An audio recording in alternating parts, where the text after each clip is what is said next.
Welcome, everyone, to Creating a Family, talk about adoption and foster care. I'm Dawn Davenport. I'm the host of the show as well as the director of the nonprofit creatingafamily.org.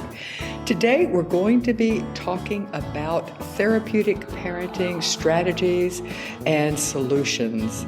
We'll be talking today with Sarah Naish. She is the CEO of the Center of Excellence in Child Trauma and the founder of the National Association of Therapeutic Parents. She is the author of two books, one, the A-Z of Therapeutic Parenting, and a new book, the A-Z of Survival Strategies for Therapeutic Parents. She is also the adoptive mom to a sibling group of 5 who are now adults, and she has fostered over 40 kids. Welcome, Sarah, to Creating a Family. We're so happy to have you with us today. Thank you, Dawn. Hi. I'm going to jump right in there. Why are some kids harder to parent? And why especially are kids who have experienced trauma, and when we say trauma, I want to include prenatal trauma, often harder to parent? Well, there's a variety of reasons, but mainly it's that the children's experience of the world is different.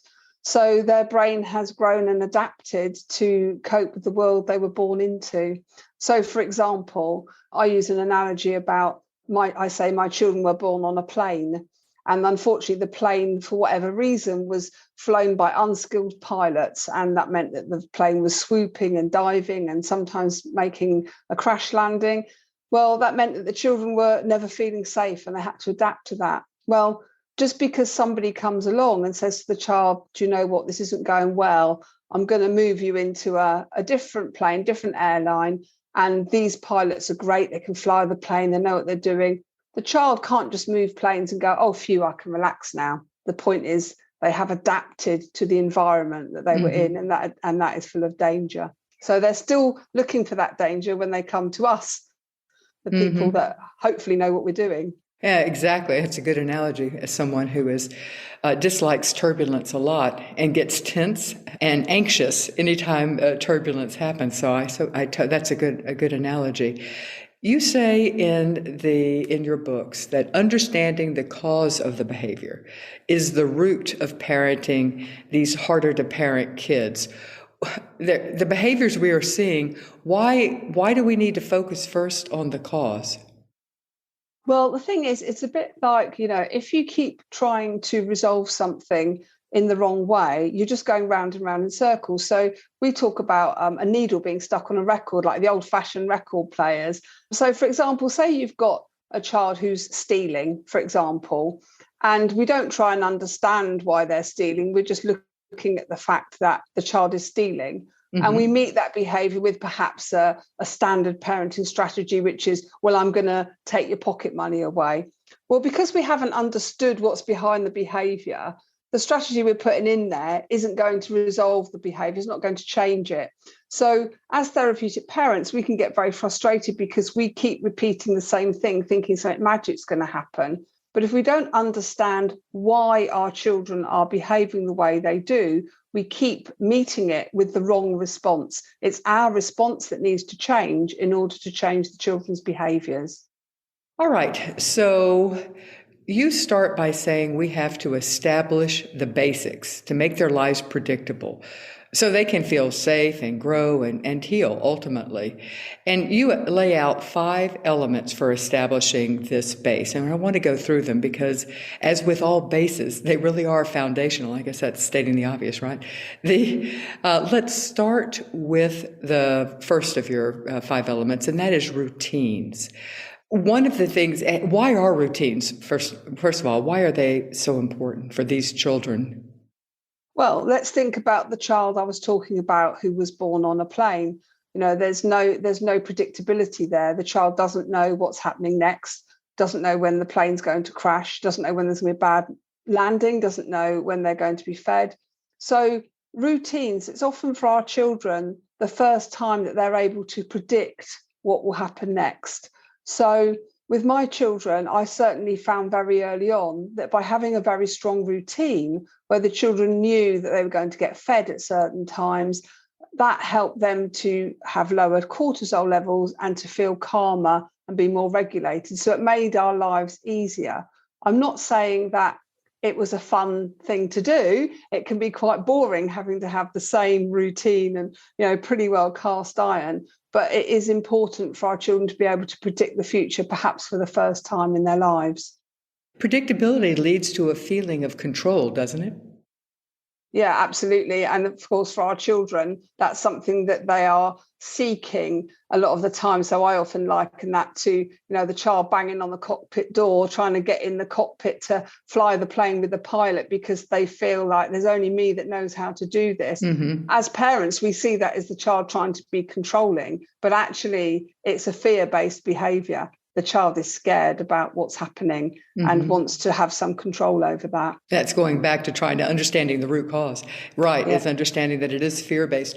One of the things we hear frequently from parents is that they realize the parent who is parenting the harder to parent kid realizes that the child needs routines. And like you point out, sometimes it feels rigid, but it also, to ourselves, but it also looks rigid to others. And so often we get pressured into, oh, come on, relax a little, for goodness sakes. That's really hard. Did you find that as well? Yeah, absolutely. There's always an expert round the corner. Armchair parent. Yeah. I call them perfect parents.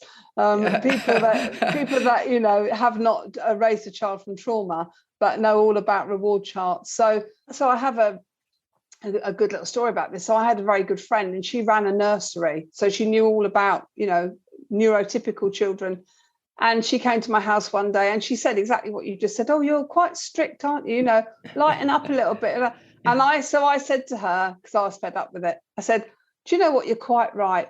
Tell you what, I'm going to nip out for a couple of hours. You finish giving the children their tea, and then they just need to have their bath and go to bed, and I'll come back. I'm absolutely exhausted. And she was a bit taken aback. So I went out, switched my phone off, was out for 2 hours. When I came back, and this is absolutely true, she was sitting in the middle of the room crying while the children swung on the curtains and were jumping on the table around her. And she looked at me and she said, I'm so sorry. And I was like, yeah, that's why we have a strong routine. Okay, now you're living everybody's dream. I'm going to tell you, I can't tell you how many times I would have liked to have done that. And that was exactly, so you are living my dream. So I can hope and I can imagine that would happen. And I want everybody else to be able to as well. Yeah, and you just have to toughen up to it. You have to accept that people, and including people in your own family, grandparents and others who are going to think you're being overly controlling and too strict and too rigid, just to allow a little fun in your life type of thing. And I do think that as our children become more regulated, we can lighten up some, but then we have to, even when we lighten up, we know that there's only so far that we can go before we've let them, they start feeling out of control. They don't have that security. That's right. And in fact, Dawn, the problem you're talking about is so common. We're asked about it so much that in the latest book, The Survival Strategies, I've actually done a table of useful phrases, and it's in there for when people patronize you and say, oh, just lighten up. I've got all the things you can say, and all the things like what not to say. You can think it, but don't say it. oh, there's probably a lot of those. Okay, give us one or two that a parent could say when they're told some version of you're too strict, or lighten up, or have a little fun. So I would say something like, oh, I see what's happened here. And I would do kind of a bit patronizing. Oh, I see what's happened here. You're talking about neurotypical children. I'm parenting neurodiverse children, and actually you have to parent them differently. Would you like me to give you a resource on that? I've got a couple. And then I follow it up, and I give them one of my little books or resource from NATP, or, and it's literally just a little fact sheet that says, when you're speaking to a parent of a neurodiverse child, do not say this, and this is why. Do not say what you just said. Yeah. Exactly. All right, excellent. Your second of the establishing the basics to make the child's life predictable. Your second base is establish yourself as a safe base with empathetic and nurturance. So talk to us a bit about that. Well, because of making sure the child can see their life is predictable, we have to become part of that predictability. So often our children would have been met with very unsafe responses. And because of that, they will naturally, try and push our buttons, and they will sometimes be expecting perhaps an abusive response from us that isn't going to happen.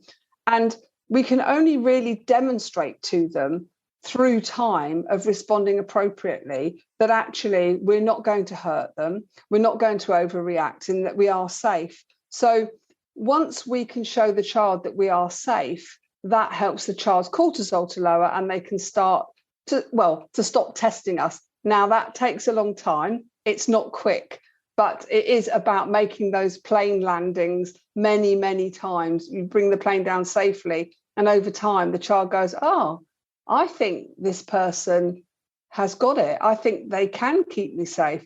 But we're not going to do that by talking to them or telling them we're safe. We have to demonstrate it.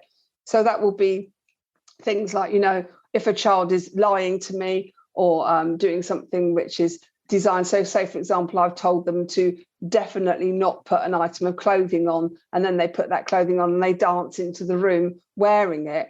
That will happen because the child is expecting me to react in perhaps a way that happened in the past. They're testing to see how safe they are. And what I need to do is say, oh, that's an interesting choice you've made. Oh, well, I'll wait till you've changed, and then we can carry on with our day. But what I'm not going to do is go, why did you do that? I can't believe it. That's the kind of response the child's expecting. And we have to do it a lot of times. And it's tough. It's difficult. We do become actors, really good at acting. Yeah, that's a good. In keeping with the transportation analogies, you use one that really clicked with me, that the parent is the engine of the train and they're pulling behind the little cars, and the little cars are our kids. And I had 4, you had 5. So here I am, the engine, and there were 4 little cars behind me, 5 behind you.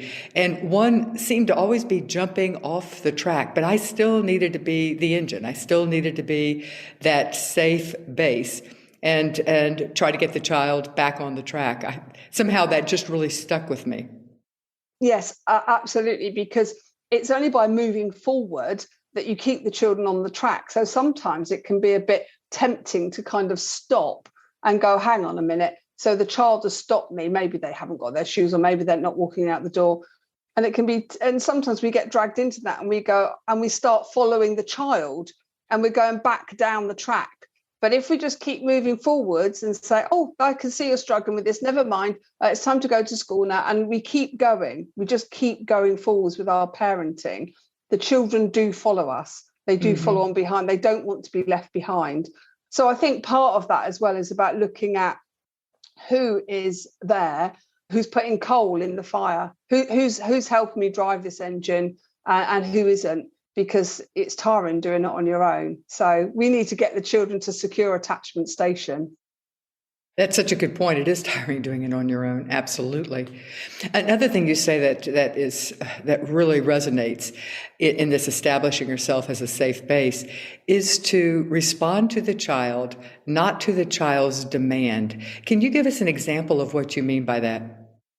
Yeah, sure. So I always say it's about looking at what our children need, and what our children need is different to what they want, although they're very good at telling us what they want. So, for example, my child might have a phone as a teenager, and they might break that phone. Now, that might be broken on purpose, through sabotage, whatever.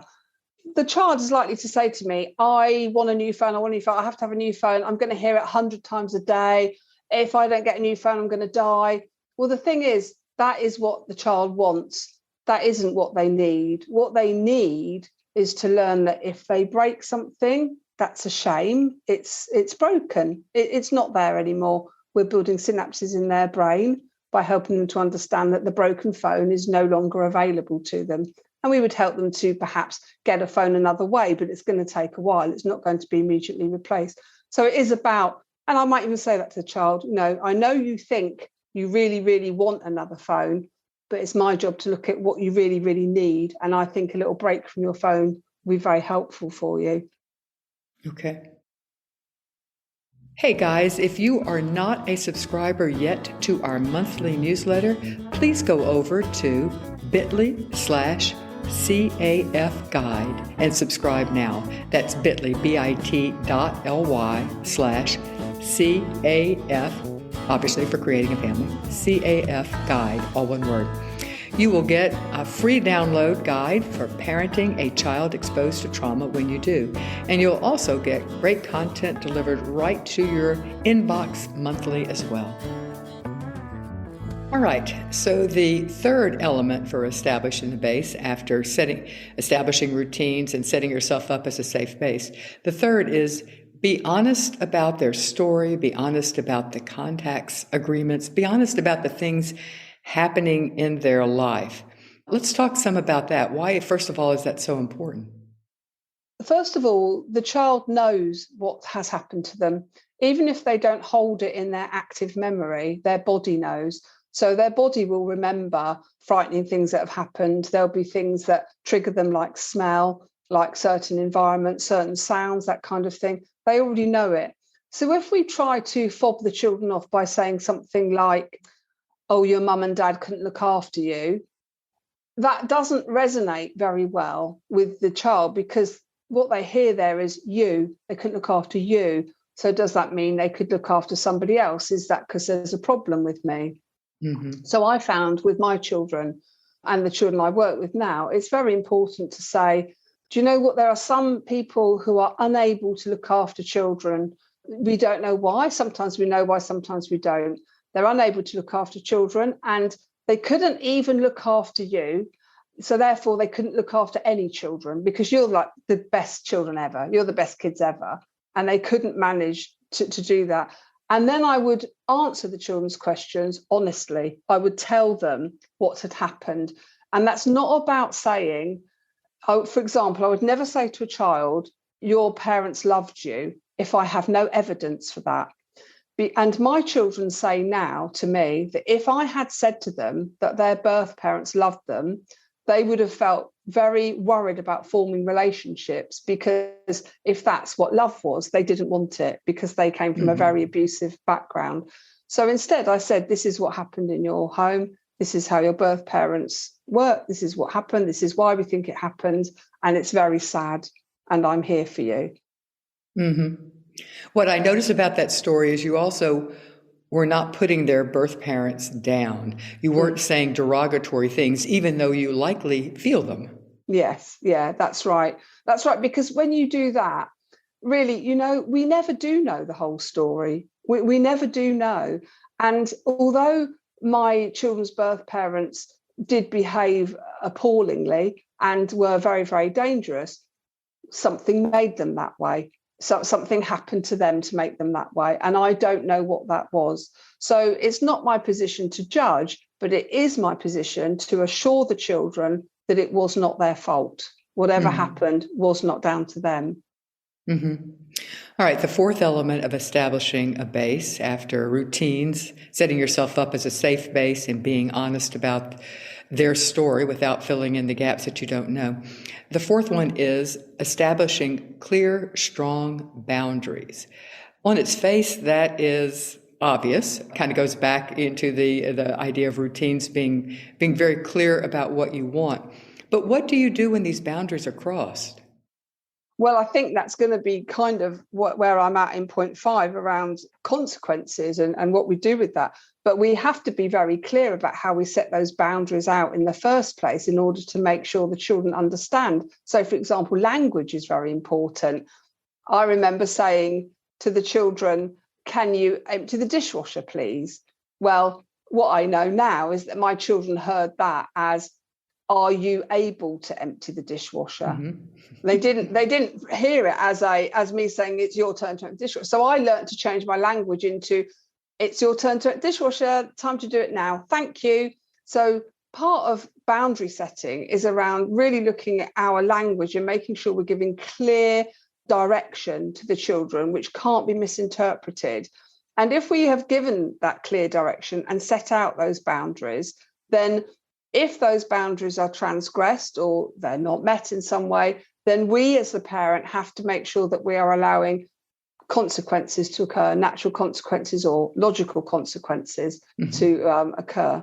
And that is the fifth element. So perfect. Great segue. All right. So using natural life or logical consequences. Let's talk some about that.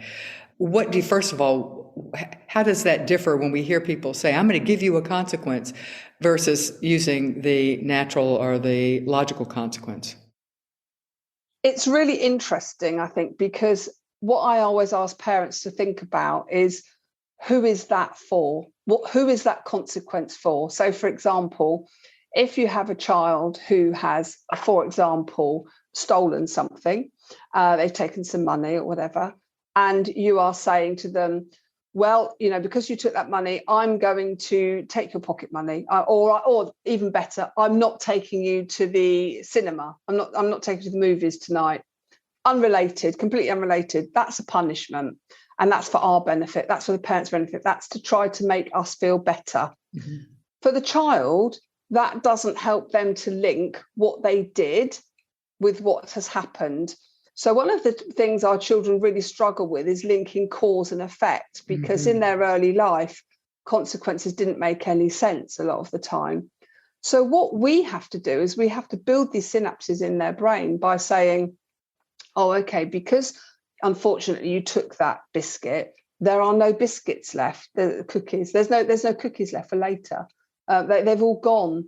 We can have an apple instead, but the cookies are all gone. What I'm not going to do is rush out and buy another load of cookies, or I'm certainly not going to say I'm going to take £1 out of your pocket money, because that's unrelated. So it's our job to really help the child to link, I did that, and therefore this has happened.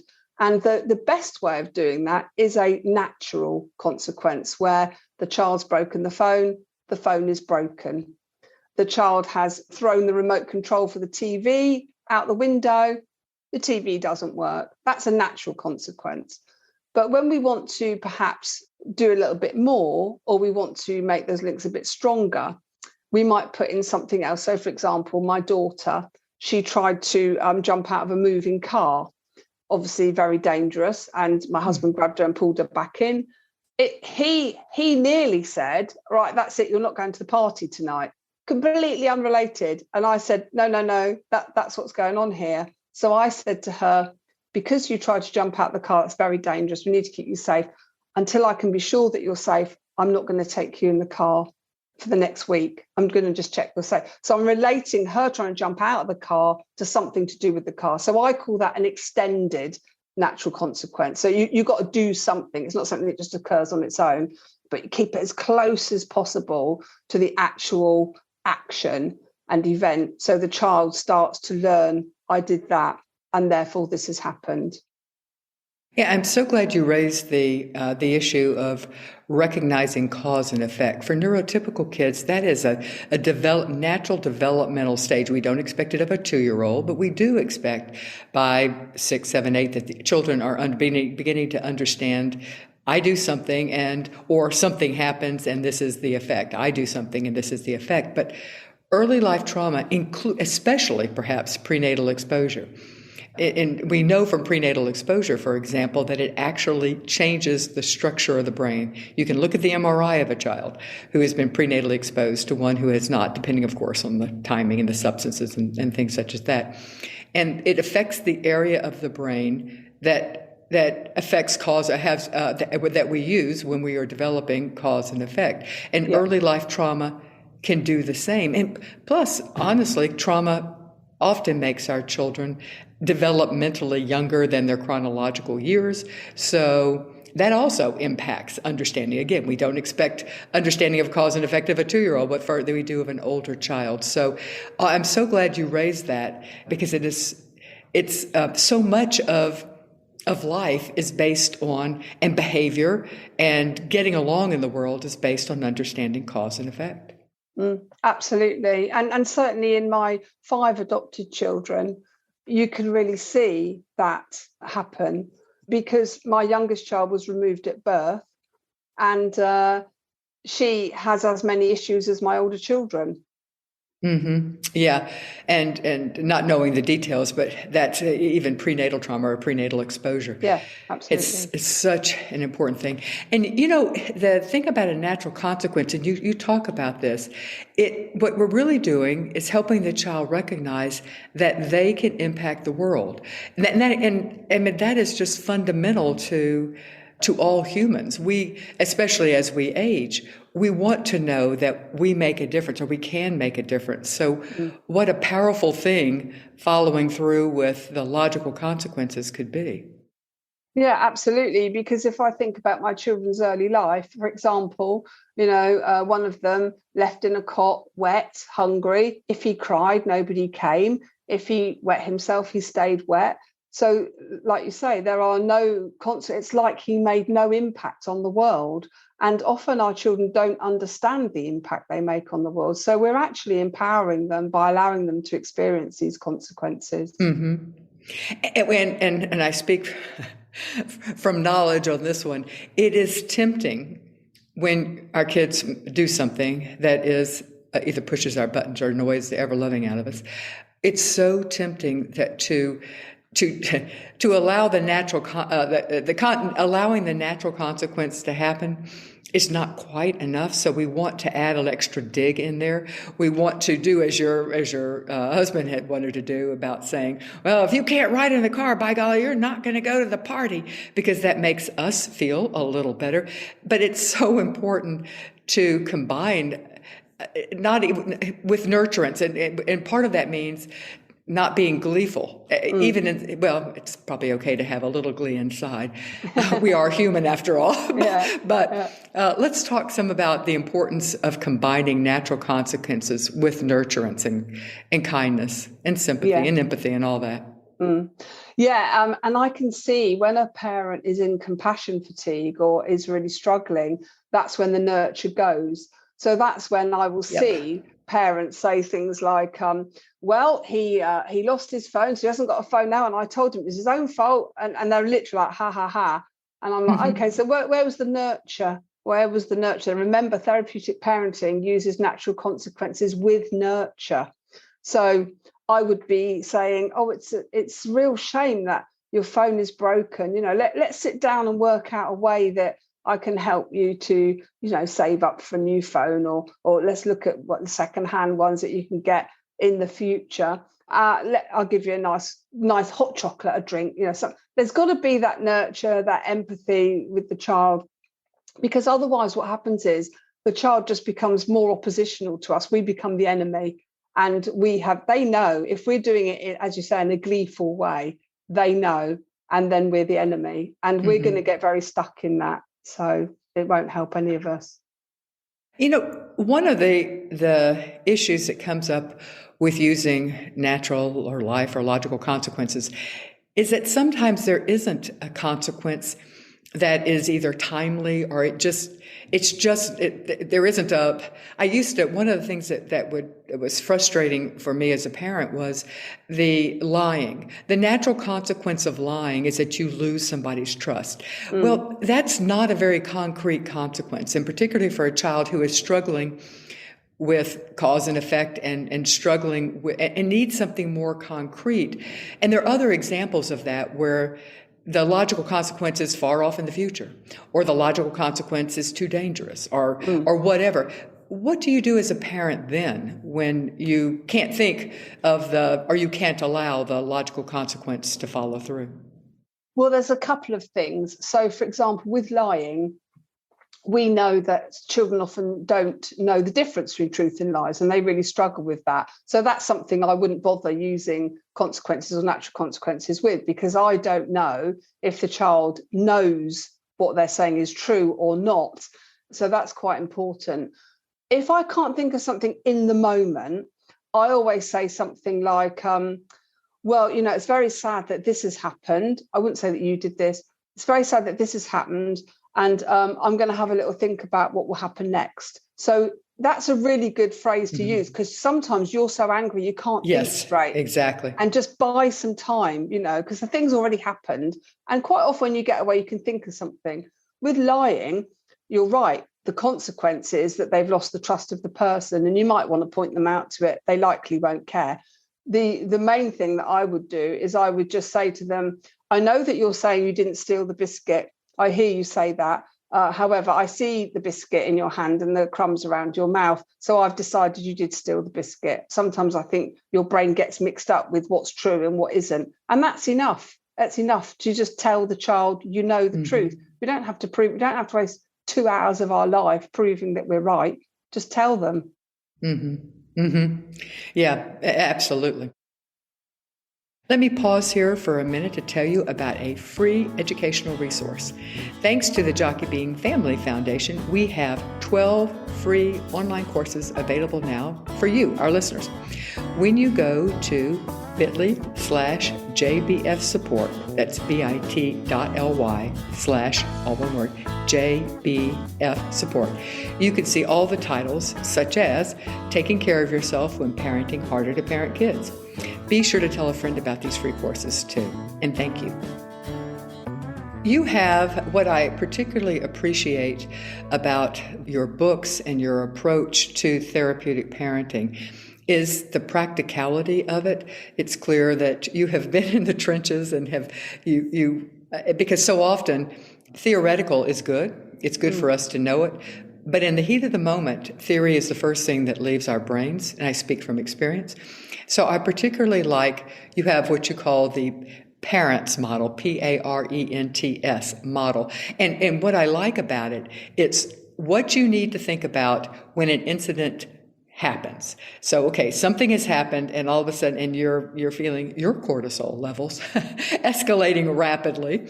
And so let's go through obviously it's an acronym and a good one. So let's start with the P. What does the P stand for in the parents model of how to handle an incident that right in the heat of the moment? So the P is the critical pause, the pause where we have to just kind of stop for a second and think. And it's the hardest thing to do sometimes, you know, but it's the difference between often getting it right and getting it wrong. Literally, it's like, because and that pause doesn't have to be very long. It can be a sigh. It can be looking out the window to focus on the fact that there is another world out there. But it's just long enough for us to go, okay, what's happening? Why is this happening? To ourselves, not to the child, in our head. What's going on here? And that critical pause changes how we respond to it. Now, obviously, you know, sometimes we are moving straight into action, but throughout the incident, normally there is places where we can take a pause and think, what happened here? What was before it? How am I feeling? Is there anyone nearby I can get? That kind of thing. And normally when we can build that pause in, that's when afterwards we feel like, oh yeah, I did a good job there, actually. Okay, so then the A, so now we have pause, and I'm very glad you said you're not talking about a 5-minute pause. You're talking about taking a deep breath and trying to get your own emotions thinking, get your emotions quelled and your brain in action is what you're really at that point trying to do. You want to be intentional with what you're doing, not emotional. Yeah. There'll be time for emotion afterwards. But all right, so we've talked about the P in the parents model. Okay, now let's talk about the A. So the A is assess, because what we're doing as we come into a situation, we are already assessing what's going on. Now, if I've got a child standing on a 4th-story windowsill with the window open, there's not going to be any pausing going on, really. I'm going to walk in the room, see what's happening, and I'm going to take immediate action. So I do a little mini assess, which is basically, is anyone in danger? Can I exit if the child's violent? Can the child exit if they need to get out? Just a little assessment like that. Like, you know, is the dog here? Is the dog at risk? So I would just be looking around, who's here, who's around, is there any risk to anyone, before we then move on, because I think it's really important that we do it. And again, that would take seconds to do, to just have a look around you and check, where are your other children, for example? Where are they? Can you move forwards and deal with this incident, or is your other child about to walk out the front door onto the highway? Well, that's going to take priority. Okay. Then the R, is for reflection. And that's where I think we're trying to identify what happened, what triggered this. What do you mean by reflection? Yeah, so it's like a little mini reflect. Obviously, you tend to a big reflect afterwards, but it's literally like, hang on, where has this come from? Is there anything I can think of that's caused this? Why is this child behaving in this way? Are there any obvious triggers? Is there something that that I've missed here? So yeah, so I would look at that immediately as a just a kind of a like, how do we get here? We were okay a minute ago. Something's happened between now and then. What might that thing be that's happened? So it changes my brain from what the child has done into why might this be happening by doing that mini reflect. And that is so brilliant, because we're going back to the first thing we started with, is that we have to understand the cause of our children's behavior and factoring in a moment. And again, this is a quick mini reflection. Yeah. Factoring in a moment to try to think through and say, it's right before dinner, or they've just come off of the bus. I wonder if something happened there, or just something. And that leads us into the E, which is emphasize rather than ask questions. And that one really struck me, because my temptation is to always start asking questions. So let's talk about what you mean about emphasize rather than ask questions. So I look at it as if I become the mirror. So I look at the child and I say to them what I see. So I might say something like, oh, I can see you look really sad. I wouldn't say I can see you are really sad. I say, I can see you look really sad, or, oh, I can see that you're really struggling with this, or, oh dear, things are tricky, aren't they, at the moment? Just literally saying what I see and saying what I think the child may be experiencing. That enables the child to really, it can be very, very dramatic. You almost always see a quick de-escalation, because the child is thinking, oh, my behavior has communicated. Someone is getting what I'm trying to say, especially with very young or pre-verbal children, or children can't express themselves.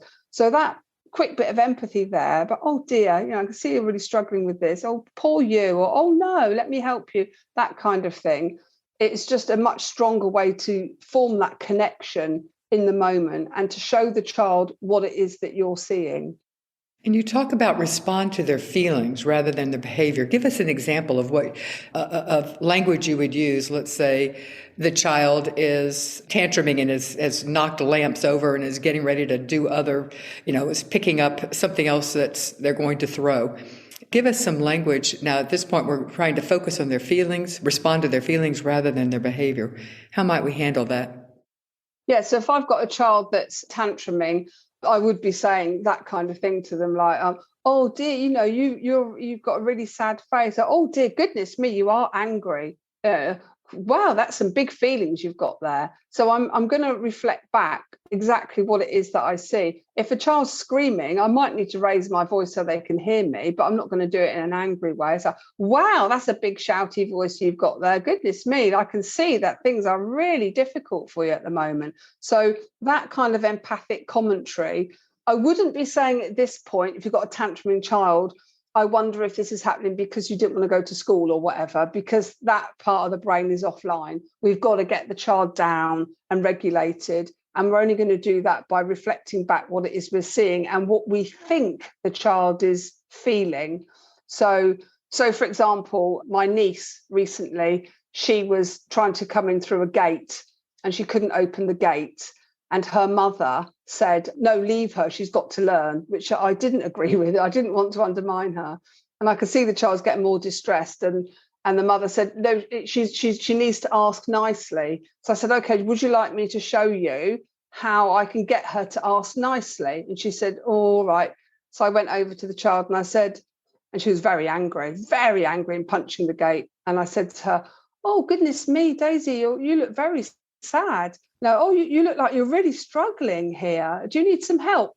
She straight away stopped crying and said, yeah.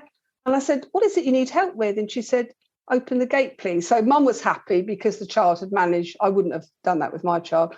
Mum was happy because child managed to say what she wanted her to say. I opened the gate, she came through and she was calm. I think that if we'd have gone the other way, and that was just a really, really quick bit, I didn't need to do everything else, but just that bit of, I can see you're struggling because you can't open the gate. But I think that otherwise there would have been a reaction of, stop crying right now. We're not gonna let you in if you don't stop crying, which is, you're just going to be there for 2 hours. Yeah, don't hit the gate, stop hitting the gate, turn the handle, or I've shown you a million times, or any of those things are clearly not helpful. So we're working on the parents model. We've gone through pause, assess, reflection, emphasize rather than ask questions. And the N is for nurture. All right. Yeah. So nurture. We're keeping in mind this is at the heat of the moment. Let's give some examples of nurturance that we can use at the heat of the moment. It's, when everything is calm and you're talking with the child afterwards, it's easy to nurture then, or usually is. At the heat of the moment, not so much. So let's talk some about that. So this could be something, like an offer of a warm drink, so I might say something like, oh, Dean, I can see you're really upset and la, la, la. I think I'm going to make you a nice warm drink. Now, that also allows you to exit if you need to exit. Say the child is perhaps a little bit dangerous and you might need to give a little bit of space. But it could be something as simple as just touching the child lightly on their shoulder, just like stroking their arm a little bit if they allow you to touch them. Nurture can be done through touch, through a sympathetic or empathic face, through just being there, just sitting down next to the child and being physically present and saying, it's okay, I'm just going to stay here. I'm here. I'm just going to be here for you. That's actually a very nurturing thing to do, to just be present with the child. Mm-hmm. To say, I'm not leaving. Yeah, I'm not leaving. Yeah, I'm not afraid of, you have big emotions right now, but I'm not afraid, so you don't need to be afraid, right? Yeah.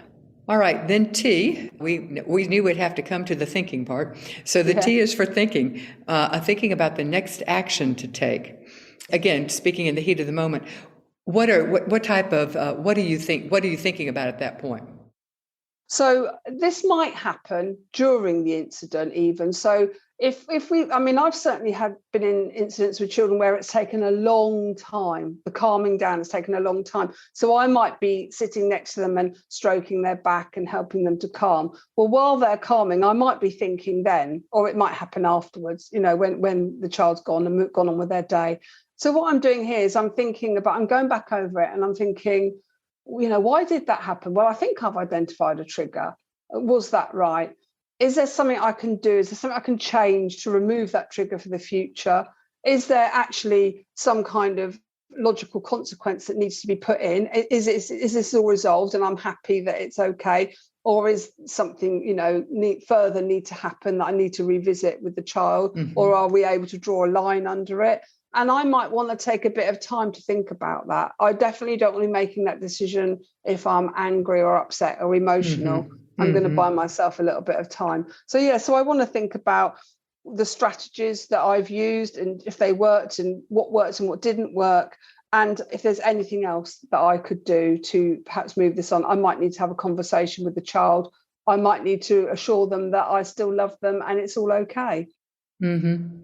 And it may be that there is no action that needs to be taken. That I like how you said that, draw a line under it. Yes, it's possible that it is not everything needs to have to be handled into the future, and involving the child, not at the heat of the moment, but later, helping them understand.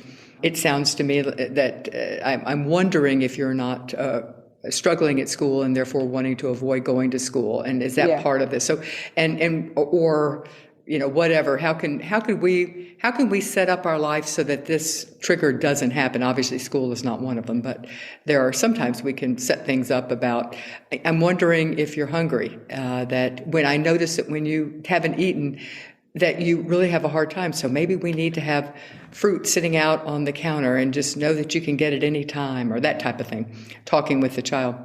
Yeah, and naming the need, so that's a lot about saying, oh, I see why you did this, I see what happened, and that often comes later in our thinking time. And we say back to the child, we're explaining to them why we think they did what they did. Right. And the last of the parents model, it's plural. The last is self-care. And I think that is so important because after an incident, especially a big one, I mean, we have incidents throughout the day, but a big one, we're drained and we're emotionally fragile at that point.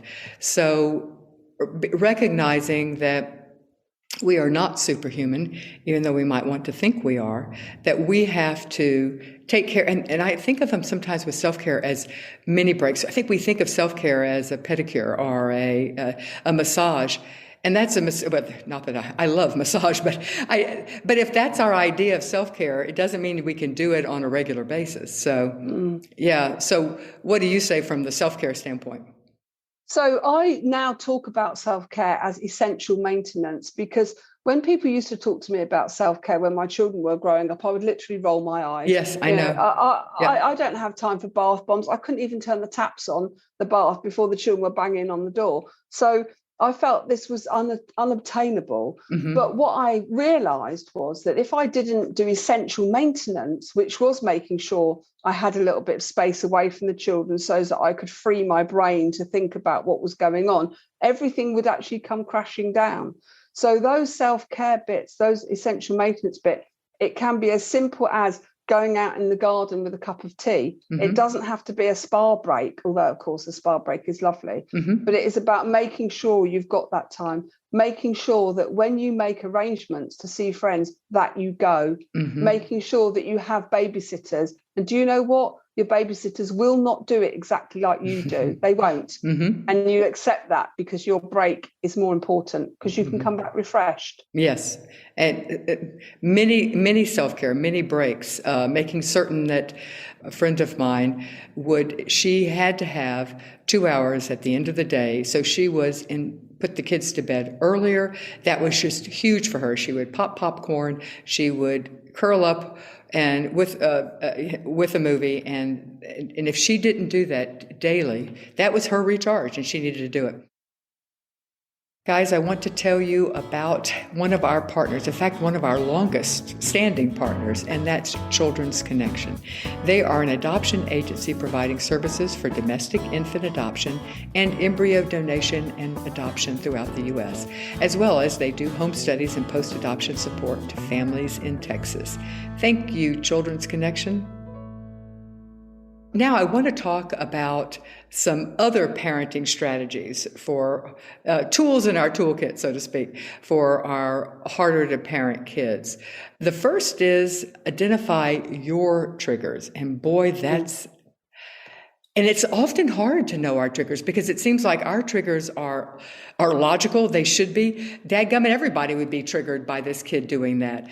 So how can we identify our triggers? So I write a lot about this in the survival guide, and it is literally about, first of all, you notice it, because what we are quite bad at really is squashing triggers down. So for example, say your trigger is lying. And yes, a child lies. Yes, it was. Thank you. And the child's lying to you.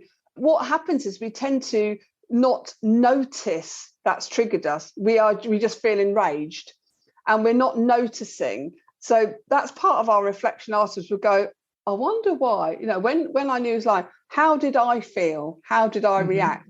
Well, I reacted very strongly. I wonder what it is about the lying that triggers me. What does lying mean to me? And then I just kind of play it back. And why is that important in my life? Was there a time in my life when, lying had a very big impact on me? Was it that my parents were very, very strong on telling the truth and there was consequences if you didn't? You can identify that yourself, actually. But the first step is actually noticing you are triggered, because that's a real skill, I think. We tend to just keep going with it and not cycle back. So that's part of our reflection. Absolutely. And we tend to think of our triggers as, well, of course I'm triggered because they did this. I mean, it's as opposed to realizing that our emotions were bigger than the event. It takes reflection.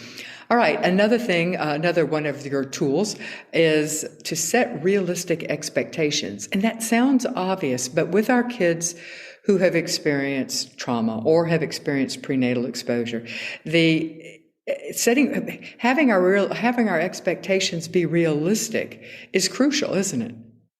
Yes, it is, because you see, the problem is our children are built for survival. They're very good at looking like they're managing sometimes. They're very good at smiling and saying everything's okay. And, it's very difficult when you've got a child who is chronologically 8, where you have people around you saying, he should be able to, he should be able to do this. Well, if you've missed the first 3 years of life, getting all those foundation stones in place, you're going to be stuck. It's not just that you're 3 years behind, because physically you might be 8 and emotionally you might be 2. And then what we see is people around us looking at our 8-year-old behaving emotionally at 2 and saying they shouldn't be doing it. And it gets very, very difficult for us. But if we understand, and the way we do that, you ask yourself one little question. When you see the behavior and you watch what your child's doing, you ask yourself, at what age would I expect to see a child behaving like that? And when you do that, you get the emotional age your child is at right now. So, and then you respond to them at that age, not at the fact, you don't go and say, well, why are you still crying for a drink? It's 10 o'clock at night and you're 8 years old, you should learn to go to sleep. What I'm thinking is, this is an 18-month-old. They can't settle. What would you have done with an 18-month-old? You would have soothed them, you'd have rocked them, you'd have given them a drink of milk. Let's respond to that emotional age, because an unmet need remains unmet until it's met. And we have to go back and we have to meet those unmet needs, so to help our children move on to the next stage. Okay, another tool you have is to use silliness or playfulness. Give us an example of what you mean by that. So, for example, one day I was sitting in the house with my youngest daughter. She was the only one left at home. All the others had moved out one by one, which was lovely. And the next one up came for a visit. So as she rang the doorbell, or I think we heard her keying a lot, my youngest, Charlie, was like, straight away, she started going up. Straight away, she was triggered, and I could see. So at that point, my playfulness brain comes in. I need to do something now to regulate her. So I jumped up, put on some really happy music.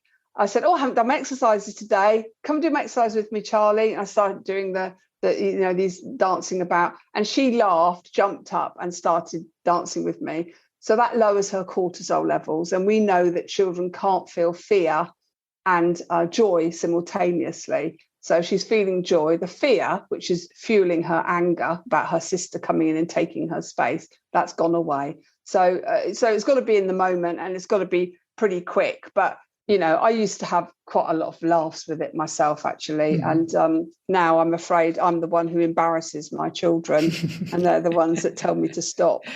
Oh, that is the joy of parenting older kids. I'm right there with you. Yeah.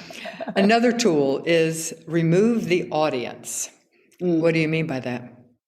So sometimes our children, because they're testing us out and they want to see if we're safe, they will do things to elicit a response from us. And it's part of being that steam train and moving on. So one of the ways I did that, say, for example, I'm getting ready to go to school. We've got a video on this actually on YouTube. So we're getting ready to go to school. We're just about to walk out the door. The child's got put their slippers on. They haven't got their shoes, and they're just being silly. And I'm not going. So I know the more I interact with that, the worse it's going to get.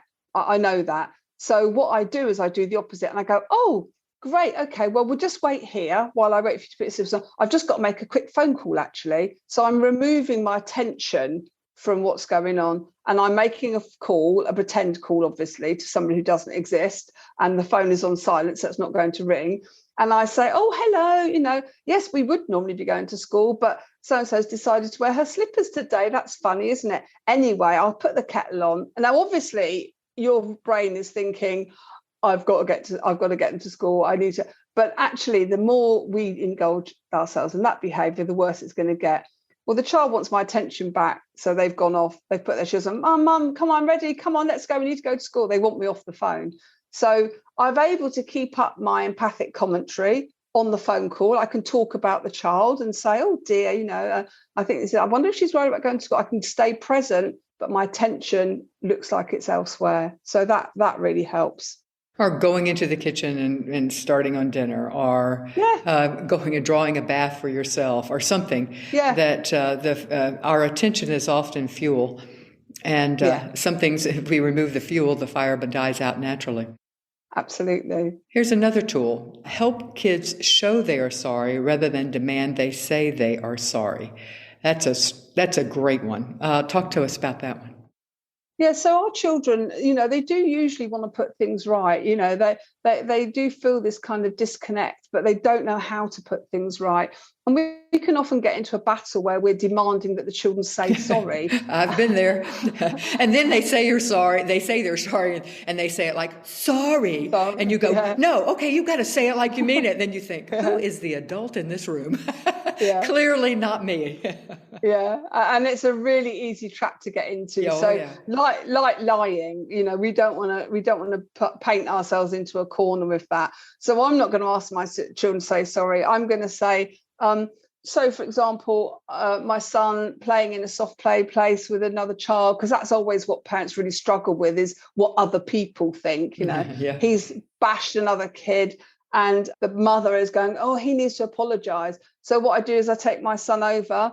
He's with me, and I say to the little boy, I'm really sorry that William hurt you. If he could say sorry to you, he would say this. This is what he would say. So maybe now, William, and I would say the apology. And now maybe, William, what we could do, we'll go and buy this little boy a little snack and give him that to show. So we would go, and he would come with me. So I'm keeping him close to me. So we go and buy that, and then he gives the child. So he's showing the child that he's sorry, and the child is feeling better, and the mum's feeling better.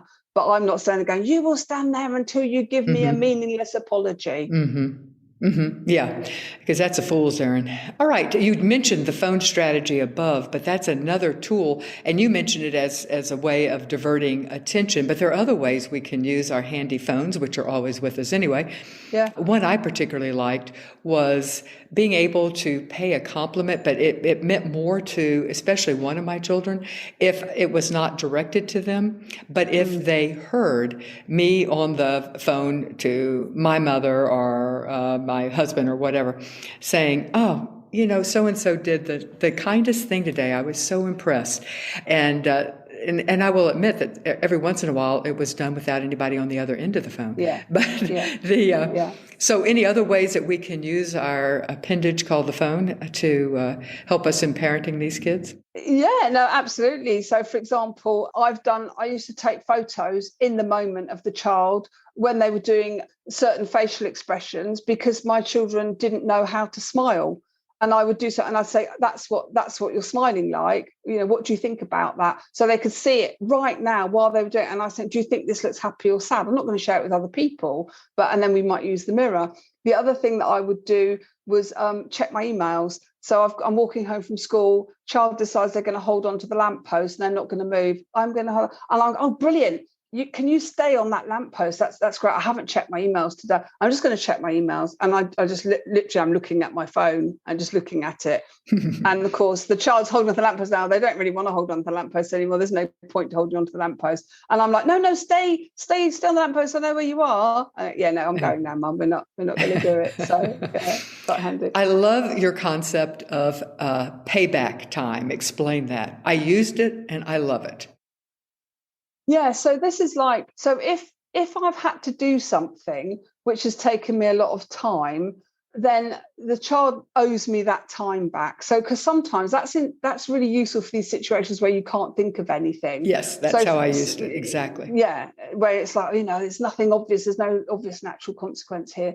So for example, I had this rule. One of my boundaries, certainly as the children got older, was that I would do all their washing, I would take it downstairs, and then they would need to put it away. We got to a point where they could more or less do that. I know it was very, it took a long time. But anyway, so I took the washing down, put it on their bed. Instead of putting it away, one of them would always kind of hide it or crumple it all up and put it back in the washing basket. So that would take me time to sort it out.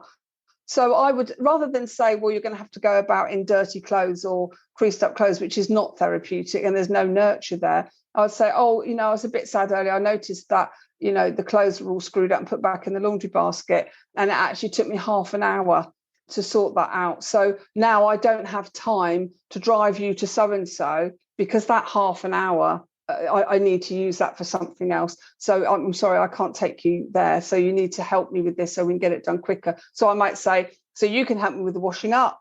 That's going to pay back some of the time, and then we're going to get ahead of ourselves. So I would get the child to help me to make up the time that I'd lost. So yeah. And you could also extend that to energy. I've spent so much energy. I am now too tired to vacuum the living room, even though I had planned on vacuuming the living room. But now I don't have time to vacuum the living room, and I don't have the energy because I'm tired now from having done all this. Thank you so much for being able to do that for me. Yeah. All right, and you have lots of tools in your books, but the last one we have time to talk about is, and I want to because I think it is so important, is admitting it when we make a mistake. And it comes naturally for some adults or some parents, and it comes really hard for some parents. Why is it so important that we do it? I think it's about saying to the child, we're human. People make mistakes.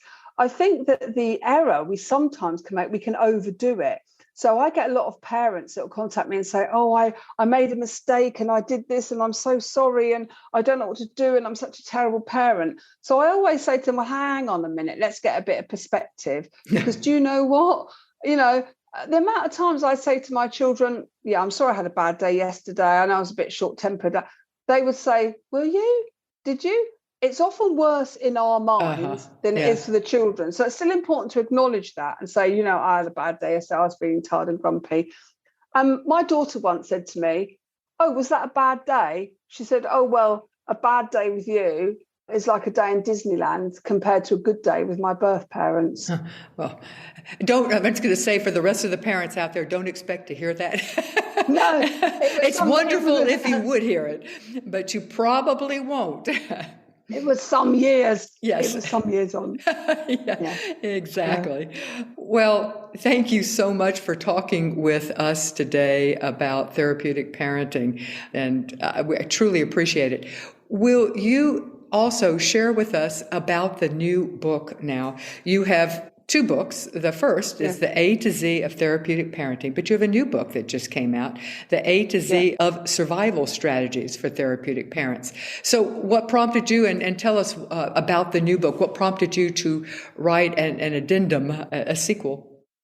Well, it's interesting. It's because, the A to Z in England, the first one, has been like the best-selling book in adoption fostering in the UK for 4 years now.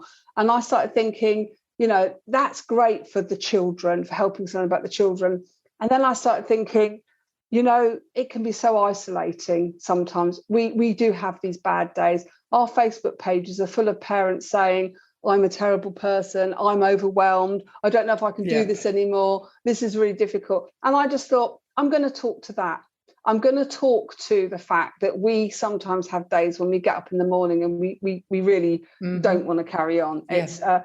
But also, I wanted to make people laugh because, do you know what? Our lives are ridiculous. We do things, we get into situations that nobody could possibly imagine. And so there is swearing in it. There are some very funny stories in it, but it's all about us. It's all about how we carry on and how we do that. And there's not a bath bomb in sight. It's all about practicalities, those anxieties, those feelings of, when people are criticizing you, perfect parents, extended family, what do you say? Yes. How do you say it? All of that. It's very practical, and I loved the actual say this, say that. I am immensely on the practical end of things, and I so appreciated the practicality of it. So thank you for writing it. Thank you. Thank you, Sarah Naish, for being with us today. This has been great. I truly appreciate it.